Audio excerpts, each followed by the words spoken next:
Яа хайр хичээд аа сайн байна уу? Маш удаа алга боллоо. Уучлаарай. Тэгээд өнөөдрийнхөө бичлэгээр би лайф апдейт буюу яагаад ийм удаа алга болсноо тайлбарлахаар шийдлээ. Ер нь бол миний амьдрал ингээд оронгоороо өөрчлөгдсөн. Ярих юм амар их байгаа. Шинэ садан сонин зүйл их байгаа болохоор өнөөдөр ингээд багтлаа. Лайф апдейт гэсэн бичлэг хийе гэж бодлоо. За сүүлийн 3 сар нэг бичлэг ороогүй. Миний хамгийн сүүлийн бичлэг нөгөө Вьетнам влог байсан. Тэгээд тэрнээс хойш бичлэг ороогүй шалтгаан нь би шинэ ажилд орсон. Өмнө нь би банкнд ажиллаж байгаа. Тэгээд сая маркетинг агентлагт орсон байхгүй юу? Тэгээд би тэр маркетингийнхаа агентлагт төслийн менежер хийдэг. Тэгээд ерөнхийдөө бол амар ачаалттай байдаг. Тэгээд өглөө 9-өөс орой 7 хүртэл ажил дээр ер нь байж байгаа. Тэгээд тарангуудаа би шууд Instagram дээр рeel хийгээд байгаа. Та нар юу намайг Instagram дээр дагаараа би Instagram дээр амар актив байхгүй юу? Би Instagram-да нэлээд идэвхтэй контент хийж байгаа. Тэгээд тийм болохоор ч тэр миний YouTube жоохон орхигдоод угаасаа одоо нэг влогийг эдитлэхэд хамгийн багадаа 12 цаг шаардлагатай байдаг. Тэгэхээр одоо надад яг ингээд илүүчлэх 12 цаг үнэхээр алга миний амьдрал. Тэгээд намайг влого хийх гоо гэд ихч загнаад нөгөө Вьетнам влог part 2 хурдан гаргаж маргааж гэл намайг ингээл хүмүүс загнаалаа л да. Та нар юу намайг бити загнаарай яагаад гэхээр би ингээд чи сэтгэлээсээ YouTube хиймээр байгаа ч гэсэн ингээд physically цагт хүрэхгүй байгаа байхгүй юу. Тийм болохоор намайг ойлгоорой. Тэгээ намайг хүлээж үздэгт баярлалаа. Тэгээ ханаа би ингээд таг алга болсон хүмүүс баг намайг мартсан байгаа хэл та. Тэгээ одоо намайг ер нь YouTuber гэж хинч мэдхгүй бүгдээрээ намайг нөгөө Instagram дээр автаа контент хийдэг гэдгээр мэддэг болсон. Тэгээд хинч YouTube хийдэг юм мэдхгүй байгаа нь амар сайд байгаа. Гэтэ яг ингээд YouTube чи үздэг шүү гэд над дээр ирээд мэдлдэг хүмүүс бүр амар хайртай. Би бүр ингээд амар баярлдаг. За яг ажлын хувьд гэх юм бол надад амар таалагдж байгаа. Яг ингээд дотроо би нэг юм ажлын байр төсөөлсөн байсан байхгүй юу? Хамт ажиллаж байгаа тийм хамт олон нь миний хийж байгаа ажлаасаа авч байгаа мэдрэмж гэд би ингээд дотроо нэг юм төсөөлсөн байсан. Тэгсэн чинь миний ингээд шинэ ажил надад яг тэр мэдрэмжийг өгч чадж байгаа. Тэр чинь зүгээр л юм төсөөлөл болохоос шиг ингээд бодит амьдрал дээр яг тэрийгээ олно гэдэг чинь амар хэцүү шүү дээ. Тэгэхэд би ингээд санаандгүй байдлаар олцсон. Тэгээ би ингээд хувь тавилга гэж бодож байгаа заяа. Амар сонир байдлаар орсон юм аа. Би ингээд маркетингийн агентлагт ормоор гэж шийдээд тэгээд ингээд найз руугаа бицсахгүй юу. Манай найзын найз залуу нэг маркетингийн агентлагт ажилладаг. Тэгээд ингээд чи найз руугаас асууад өгөөч тхүү Монголын ингээд хамгийн мундаг маркетинг агентлагын аль нэг ингээд асууад өгчих гээд тэгсэн чинь над руу ингээд нэг линк яваасахгүй юу. Тэгмэд би шууд тэр газар руу apply хийгээд тэгээд 7 хоног хэсэг орсон заяа. Тэг би ингээд яг ороод нэг ярилцлага өгж явахдаа яг миний хайжсан газар мөн байна да гэдэг мэдрэмж аваад тэг ажилд орсны дараа ер нь 1 сарын дотор хүмүүс үлдэх үгүйгээ шийддэг гинэ. Эхний 30 хоног хамгийн чухал байдаг. Тэгсэн чинь би яг ингээд эхний 3 хоногтоо би яг зөв газартаа байна гэдэг мэдрэмж авсан. Тэгээд манай ажлынхаа надад бүр амар таалагддаг. Би ажил дээр амар happy байдаг. Тийм болохоор ч тэрөө ядарч исэн ч гэсэн би ажилдаа ер нь дуртай. Гэтэ хамгийн сайд нь нөгөө манай ажил тэрхий ачаалттай болохоор би ингээд YouTube хийж чадахгүй л юм л та. Яалтчгүй миний амьдралын хамгийн том өөрчлөлт бол тий офис ажил мөн түнчлэн би найзлуугаас салсан. Тэгээ тэрийг бол тодорхой хэмжээнд ярих гэж бодож байна. Ер нь бол тэр хүнийг гэхээсээ илүү миний одоо үерхлийн дараах сэтгэл зүй гэдэг талаас нь ярих гэж бодлоо. Тэгэхээр ер нь бол яг салах гэж байхад бол амар хэцүү байсан. Тэгээ ажил ингээд би шинэ ажилдаа орсон байдаг. Арайш нэм ажиллаа яа да гэж авсан хажуугаар нь ингээд салах гал гэж өдөр болгон хэрүүл мэрүүлдэ амар хэцүүсэн байхгүй юу? Эргээд харахад хамгийн барахж байгаа юм нь би ажиллаа ингээд огт орхидуулаагүй. Тэгээ би ингээд ажиллаа хийж байгаа тэгээд ингээд хэцүү болохоороо ингээд очиж шатан дээр үйлчаад буцаж орж ирээд ажиллаа гэдэг гэсэн заяа. Эсвэл ингээд би ингээд амар хэцүү бүр ингээд эмороо салахгүй бол за окей би 3 дуу тавьж агаад 3 дуу өгтлээ эмор чад ороод ирээгээ тэгээд ингээд гарч агаад 3 дуун дээр ингээд өгтлээ уйлж агаад эморж агаад ингээд сэтгэлээ онгойлгочоод орж ирээд ажиллаа гэдэг байсан. Тэгээд ингээд эргээд харахад амар мундаг чав спорт зүрхээр хичээгээл үнэхээр сэтгэл зүй хог байгаа хэрнээл гэл ажилдаа мундаг байгаал юу ч хэрэгтүүлэхгүй хийгээл тэгээл ажиллаад хараад контент хийгээл тэг яаж надад ирээд авч гарсан бэ ойлгохгүй л тэг ингээд эргээд харахад юм бахархах мэдрэмж төрж байгаа. Тэгэл вау би бүр үнэхээр хүчтэй юм аа тэгэл уйлал ажиллаа хийгээд идэг бас галзуугаар юм аа гэж өөрөөр амар бахарсан байхгүй юу. Надад ингээд салахын өмнө хамгийн хэцүү байсан. Тэгээ салсны дараа бол хамаагүй дээрсэн байхгүй юу. Яагаад тэгэхээр ингээд хайртай хүнээсээ салах шийдвэр гаргана гэдэг чинь хамгийн хэцүү. Харин тэр шийдвэр ингээд нэгэнд гарцсан бол угаасаа л зүв байсан ч буруу байсан ч хамаагүй ингээд нэгэнд дүүрсэн.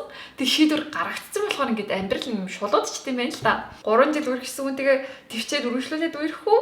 Эсвэл болоод одоо салаад ингээд амьдралаа шинээрхлүүлэх үү гэсэн яг юм ингээд хоёр сонголтын зааган дээр ирчээд тэнд ингээд гацсан байгаа мэдрэмж хамгийн хэцүү билээ. Тэг яг тэр зааган дээр би ингээд маш удаан гацалттай зогсож жагаад зөрөгтэй шийдвэрээр гаргаад сингл амьдралаа хөөсөн. Гаргаад ч гэсэн хоёр ер нь бол ингээд хамтын тохиролцоонд оролцуулсан л та. Ер нь бол би ингээд яг салж байхдаа яа одоо ингээд миний амьдралд эрэгтэй хүн байхгүй болчоор ингээд эрэгтэй хүний туслалцаа хэрэг болохоор надад хэцүү байх юм байна гэж би бодсон байхгүй юу. Жишээ нь одоо ингээд би сая гэртээ засвар хийсэн. Тэгэл амар их нүүж мөнгөд би ингээд чиндам юм надад дийлэхгүй амар ингээд хэцүү том хайрцаг ингээд түлхэж мүлэх гээл тий шкаф угсрах шкаф ингээд буулгах ингээд тэр бүх амар хэцүүсэн байхгүй юу. Ер нь л эрэгтэй хүний хийх ажил чинь амар их байд юм байна шүү дээ. Ингээд найз залуугүй болчоор надад туслах хүн байхгүй би амар ганцаардаа юм хэцүү байх бахтаа гэж бодсон чинь гайвуусан. Яагаад вэ гэхээр ер нь бол манай найз залууг орлоод манай аав ороод ирсэн байхгүй юу. Тэгээд аавтай нөгөө контент хийжсэн болохоор ч тэр амар их цаг хугацаа өнгөрөөд би яг нь тусдаа гарсан. Гэтэ ингээ аавтай амар их уулзаад контент хийгээд тэгээд уулзах болгондоо аав энийг туслаад өгөөч, энийг туслаад өгөөч гэл нэг хэсэг бол дандаа аав энийг хийгээд өгөөч, энийг тэгээд өгөөч гэл тийм болцсон. Тэгээд одоо л яг миний амьдрал ингээ яг чигдэрч эхлээд тий. Нэг ээж аав гэж гуйгаад харахгүй болчихин. Тэгээ билгүй салсныхаа дараа би ингээд боцсон. Би ингээд амьдралдаа ерөөсөө эрэгтэй хүнгүй байж чадахгүй билээ гэж бодсон заяа. Одоо ингээд манай аав ч гэсэн эрэгтэй хүн шүү дээ. Тэгээ аав байгаа болохоор ингээд надад туслаад болчихж байгаа. Гэт ингээд аав байхгүй бол надад заавал нэг өөр эрэгтэй хүн байх хэрэгтэй. Яа тэгэхээр ингээд зөөр ингээд шкафын дээр ч юм уу ингээд юм угсарч чаддаг охтууд бол зөндөл байдаг багтдаг. Тэг би яг тийм төрлийн хүн биш байхгүй. Шин би ингээд ширээг аваад ингээд хөдөлтөж авахтаа одоо тэр үзэсгэлэн дээр нь одоо ингээд ийм л байдалтай байгаа шүү дээ. Тэгэхээр би ингээ ширээ бодолж авах та надад ингэж лавчрна гэж бодсон зөө юу. Тэгсэн чинь зүгээр ингээд ийм дөрвөлжээ хайрцагт ирдэм биш үү. Эдэр чинь ингээ бүгд тусдаа зөө юу. Тэгээ би ингээ захиалаад ингээ хүргэлтэн ирсэн чинь зүгээр л ийм хайрцаг байсан зөө юу. Би тэгээд ингээд юу нэрээ ширээ чинь бүтнээрээ ирэхгүй байлоо гэж бод. Тэгээ ингээ тэрийг хараад миний тарих бүр ингээ зүгээр унтарчихж байгаа байхгүй юу. Тэрийг үнэхээр өгсөж чадах мундаг охтууд зөндөө байгаа гэхдээ тэр охин би биш байхгүй юу. Тэгэл ингээл эмхтэйс нэгдэж штэ. Би ингээл амар бие даасан хүчтэй эмхтэй надад эрэгтэй хүн хэрэггүй гэл амар тийм охтод их байдаг штэ. Би бол тийм биш мөлий. Одоо л эрэгтэй хүн хэрэгтэй. Тэгтээ одоохондоо аав байгаа болохоор ингээд болгоод гайгүй амьдарч байна. За салалт бол тийм байла. Тэгээд яг сэтгэл зүйн байдлынхаа тухай жоохон ярих гэж бодлоо. Яа тэгэхээр би амьдралдаа анх удаа ийм тайван доктортой байж үзэж байгаа. Би ингээд амар олон жил ингээд сэтгэл готролтой байсан гэдэг угаасаа та нар мэдж байгаа. Мэдгүй бол миний хожим бичлэгийг үзээрэй. Тэгээ маш олон жил би сэтгэл готролтой байсан эцэс тэрийг ингээд давсан. Гэхдээ ард нь anxiety буюу сэтгэл төгшөл бол үлдсэн заяо.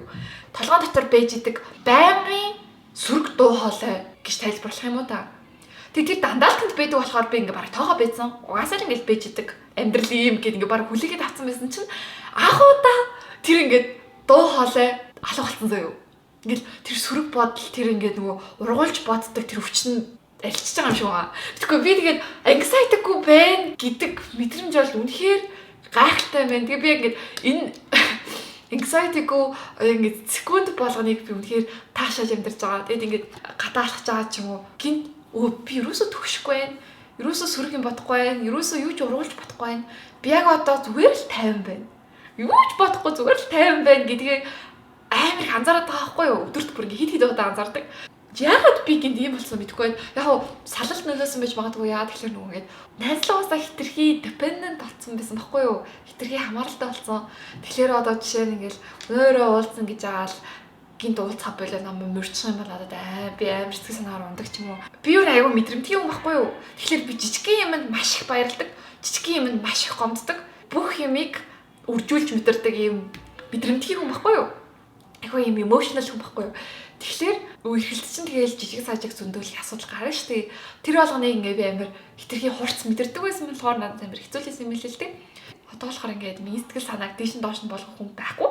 Би зүгээр л ингээл газар аваа шүү дээ. Өсрэлний ажилтны гац хоёр асуудал гарна гэхэд тэгээл өнгөрчихөж байгаа юм шиг би тэрийг нэг тоодгүй. Тэгвэл ингээл би ганцаараа амьдарч байгаа. Тэгээ хинч мистик санаагаар тоолохгүй. Ингээл ажиллаа игээл гоё мэдээл ингээл зугаалал дахиад ажиллаа игээл байж байгаа гэсэн үг л дээ. Тэгэхээр миний амьдрал амар доктортойгоо. Гэхдээ хаяа мэдээч хүн юм хойно, салсан юм хойно угаасаа сайд болдог. Гэхдээ ингээд хамгийн сонин заяа. Би одоо ингээд гонигтай болно шүү дээ. Тэгэхээр ерөөсөө тэр ингээд сайд мэдрэмжээ хүн дээр тусгаж авах байсан юм уу? Гониглах болгондоо ингээд ёо надад хэцүү байна. I'm heartbroken гэсэн юу? Би жоохон гонигтай байна. Аргагүй дээ. Нэрэл салсан юм чинь нэрэл зөндөө удаа үргэлж чагаад хайр түнээсээ салсан юм чинь би гониглах нь аргагүй. Зүгээрээ би жоохон гониглчээгээд ингээд өөртөө гониглах боломжийг ингээд 100% олгодог гэх юм уу? Тэгээ гониглж чадхаараа тэгэл зүгээр болчихдог. Сонин шинэлэг cycle өөр дээр анзаарсан. Нөгөө англи хэл дээр нэг ийм үг байдаг шүү дээ. Resilient гэдэг үг байдаг шүү дээ. Тэгэхээр би айгүй тийм resilient болсон юм шиг санагдаад би өмнө нь хизээч юм байгааг болохоор ингээл амар орол бүр ингээл хоол моол идэхгүй, юу ч хийхгүй, орноосоо босхгүй ингээл өмхирэл бэждэг байсан. Тийм бүжээсэн болохоор одоо ингээд өөрийгөө ямар их өөрчлөгдсөнөө хараад амар барахж байгаа. Амар сонирн байгаа. Тэг шинэ бүж надад бүр амар таалагдж байгаа. Тэгээд ингээ өдрөө болгон би өөрийгөө бүр амар багтдаг заяа. Чи ингээ ажиллаа ингээ ерөөсөө амар сайн хийж гин, чи контентоо сайн хийж гин, чи хоолоо сайн хийж гин, чи бүх юмыг сайн амжуулж гин. Гэт яг өөртөө ойрт ингээд ярьж байгаа inner dialogue юм надад амар хөрх санагдаад байгаа. Би дандаа ингээд өөртөө амар хөрхөн. Гэт өөртөө өмнө нь би ингээд амар муухай хайцдаг байсан байхгүй юу? Өөртөө амар муухай гэлдэг байсан. Тэгээд өмнө нь би өөрийгөө юу гэж боддог байсан, өөртөө яаж ханддаг байсан би өөрөө мэдж байгаа. Тэгвэл тэгээ одоо болохоор би ингээд өөртөө амар хайр татсан зөө. Зүгээр л би ингээд пүүжээ байгаа да амар юм сэтгэл хангалуун байгаа. Нэг юм жишээ гэх юм бол би ингээд гэртээ орж ирсэн чи гэр хор амар муухай. Тэгэл би ингээд өөртөө амар уурлал хүн болгоо ингээд ажиллаа чигээр гэр онооч гоё ялгаад ингээд чатаад авчин чийл чадахгүй байна. Би өөртөө арчаагүй маа гэл эхлээл хамгийн их нь ингээд уур хүрээл тийм бодол төрж байгаа байхгүй юу? Тэгвэл араас нь болохоор ингээд гид дотроос нэг дуугаалгаар зэрэнгөөтэй ингээд гэтээ хүүжээ чи чинь ингээд ажил дээр амар завгүй. Тэгээ завгүй хайр нэл орж ирээл контентоо хийгээл тэгэл яг үнэ сэтгэл санаа чинь амар муу юм гонигтайгаа ирнээл чинь бүхний хийж байгаа чинь амар мундаг юм шүү гэл ингээд өөрийгөө ингээд дандаа хөрх юм аргадаж ярьдаг болчихсон юу. Эсвэл ингээд би сэтгэл санаагаар мууж ингээд хоол идэж чаддаг байхгүй юу. Тэнгүүд ингээд би хоол идэж чадахгүй байна гэл ингээд бодонгууд араас нь дахиад нөгөө дуу хоолой чинь гарч ирэнгүүтээ за чи ингээд хоол идмээргүй аппетит байхгүй байгааг чинь ойлгож гин. Тэгвэл юу ч гэсэн хоёлаа хоолоо захиалаад үзье. Тэгээд нэг ганц хоёр хаал багтчихъя. Тэгээд барахгүй бол хоёлаа зүгээр савлаадаа хавьчаад орой идэ ч юм уу. Тэг ингээд амар хөөрхөн ингээд дандаа ингээд өөртөө амар хөөрхөн ярьдаг болсон. Хинч миний inner dialogue ингээд сонсоогүй болохоор хинч мэдгүй. Ганц филм мэдж байгаа. Тэнгүүд өмнө нь би өөртөө яаж ярьдаг байсан, яаж харцдаг байсан. Одоо би өөртөө яаж ярьдаг бүр ингээд тэнгэр газар шиг өөрөхгүй юу. Тэгээ яг яагаад гэд би ингэж өөрчлөсөн мэдэхгүй байна. Зүгээр л нэг өдрийн юм өөрчлөлт биш хаа. Ингээ айгүй олон жил сэтгэл зүйч дээр явсан. Тэгэл тэндээс ингээл юм сураал явж байгаа штэ. Гэтэ сурсан юм хүн чинь шууд хэрэгжүүлж чадна гэсэн үг биш. Ер нь л юм шүү гэл ойлгоцсон байхад ингээд ирээдүйд хэрэгждэг нь энэ юм болов. Магадгүй тэр олон жилийн сэтгэл зүйчийн зөвлөгөөний цагууд одоо pay off хийж байгаа. Магадгүй. Тэгэд хүн болгон намайг бүр ингээд ойр амар багтаад байгаа хгүй юу. Яг чи бүр амар гэрэлж чинь гэл бүр ингээд чи шаал өөрөө на бүжээ гэл намайг амар тэгээд байхгүй юу. Тэрийг ч гэсэн би ингээд андараад байгаа. Тэгээ би ингээд өөрийгөө ингээд амар талын харахгүй юм чи мэдэхгүй шүү дээ. Гэтэ ингээд өөрийнхөө бичлэгийг дараа нэг утаснаас үзэнгүүт би бүр гайхаад би ингэж харагдаж байгаа юм уу? Миний нүд ингэж гэрэлтэж байгаа юм уу гэд би ингээд өөрөө хараад итгэхгүй өөрийгөө танихгүй бүр ингээд тийм өөрчлөгдсөн байгаа. Яг энийг амар хуваалцмаар байсан шалтгаан юу вэ гэхлээр би хизээч одоо ингээд нэг 5 жилийн өмнөх бүжиж юм уу те хизээч өөрийгөө сэтгэл зүйн хувьд ийм байдалтай байх боломжтой гэж төсөөлөв. Ингээд хамгийн сайндаа л амьдралыг үзий ядахгүй айж болно гэж төсөөлжсэн. Гэт ингээд ийм жаргалтай, ийм тогтвортой, өөртөө ийм хайртай байх боломжтой гэж миний бүр ингээд толгойд жоохон жолтгоо төсөөлөгдөг үзээ. Ингээд толгойд багтахгүй байсан. Тэгээ одоо болохоор ингээд надтай адилхан амар олон хүн л байгаах гэж бодож байна. Өөртөө амар дургуй ч юм уу, эсвэл өөрийнхөө амьдралдаа амар дургуй зөндөл хүмүүс байгаа гэж бодож байна. Тэнгүүд үнэхээр юм өөрчлөгдсөн юм бэлээ шүү. Тэгээ үнэхээр хичээвэл үнэхээр амьдрал өөрчлөгдөж болт юм байлээ. Гэтэ би нэг амар хичээлээ гээл те өдөр болгон дасгал хийгээл өдөр болгон гоё эрүүл хооллол нэг амар супер дупер байсан юм байхгүй штэ. Зүгээр л өөртөө зөөлөн хандаад аль болох өөрийнхөө эсрэг шийдвэр гаргахгүй байхад урт хугацаанд ярихад бол ингээд зөв тийшний залраа тавьчих юм болов. Өдөр болгон жижиг жоохон хичээсэн байхад ингээд урт хугацаагаар нь ярихаар ингээд цоглараад гоё үр шимэн гардаг юм шиг санагдаж байна. Итгээрээ бүх юм гоё болт юм байлээ хөө. Тэгэхээр бүх юм сайхан болно гэдэг штеп. Худлаа юм шиг санагддаг хэрнээ нэрэл бүх юм сайхан болт юм билээ. Итгэе яг амар философикли яриа явуулаа гэдэг. Зарим хүмүүст амар кринж ч юм уу клишэ санагдаж магадгүй л дээ. Гэхдээ яг хэрэгтэй хүндээ хэрэгтэй цагтаа энэ үг очих واخа. Тэгэхээр би жоохон кринж гэдэг үгийн зөвшөөрөе гэхдээ энэ үгийг хинтэйгээ бас сонсох хэрэгтэйсэн баг гэж бодож байна. Тэгээ би гэртээ засвар хийсэн манай гэр бүр ингээд юм хов хоосон байна. Та нар харж байгаачлаа. Тэгээд одоохондоо ерөөсөө төгчөг байна. Магадгүй дараагийн бичлэгээр арай гоё төгчсөн гэртээ дуухтах болов гэж бодож байна. Влог орохгүйсэн ч гэсэн ядаж нэг юм хөтө бэлэг орох байх гэж бодож байна. Тэгээд намайг хүлээж үздэг, дэмждэг хүн болгоно. Маш их баярлалаа. Баяртай. Яа.